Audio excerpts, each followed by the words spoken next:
Bonjour Monsieur Soral, tout d'abord je tiens à vous remercier pour votre travail. Ma question est la suivante.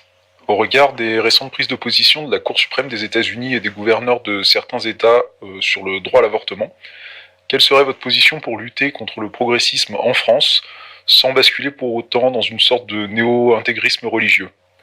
Plus particulièrement, comment rassurer les femmes sur la position d'égalité et réconciliation par rapport à leur droit d'avorter, notamment dans des cas exceptionnels comme des viols, des dénis de grossesse ou des défauts non abusifs de contraception?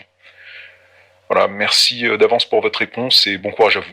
Oui, c'est un sujet compliqué que j'ai déjà traité il y a très longtemps dans un de mes abécédaires sur les deux approches de l'avortement.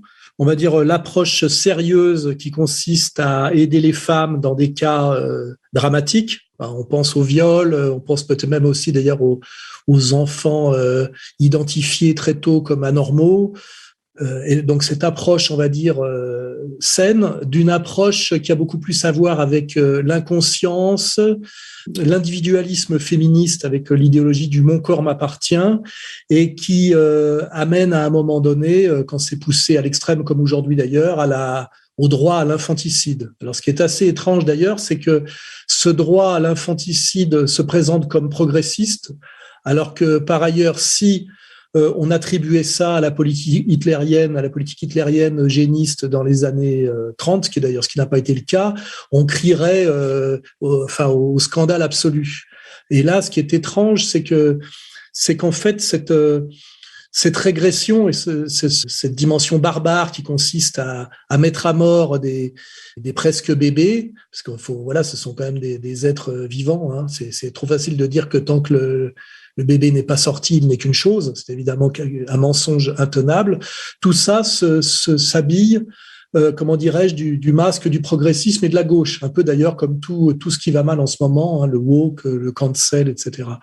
Et donc, la position de R, qui est la mienne, c'est qu'il faut pouvoir que les femmes, dans des cas extrêmes, puissent avorter. Donc là, on n'est pas sur la ligne stricte de l'Église.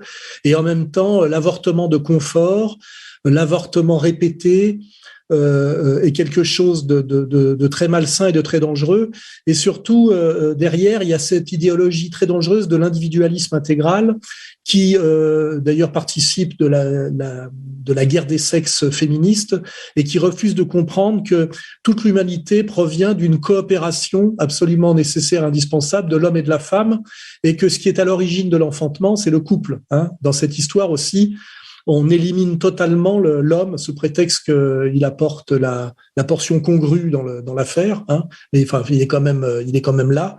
Et en fait, il faut à la fois protéger le droit des femmes à l'avortement dans des situations extrêmes qui devraient être jugées de manière collégiale et pas individuelle, et essayer de sortir de cette idéologie mortifère qui confine à l'infanticide.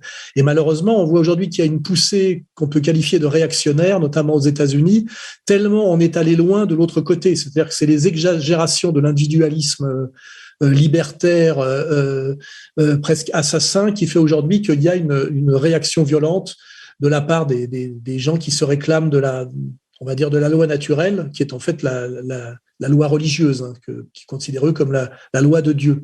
Donc, toujours pareil, les extrêmes entraînent les extrêmes.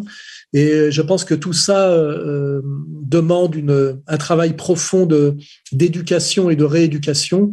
Et je le dis, hein, de sortir de cet individualisme féministe haineux basé sur la guerre des sexes et pour qui l'enfant est à la fois un caprice, un enjeu, un privilège, ce qui met l'humanité dans une situation grave pour son avenir, puisque, je le répète, si on ne part pas du principe que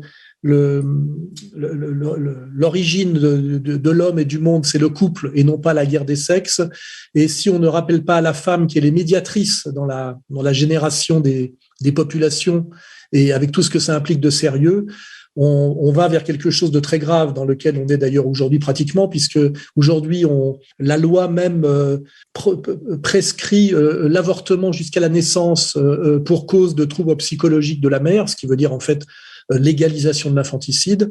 Ça va tellement loin dans ce sens-là qu'il est évident que comment dirais-je, la réaction opposée se comprend et que même il va falloir à un moment donné revenir à ce qu'on appelle la raison, la raison et le sérieux sur ce sujet.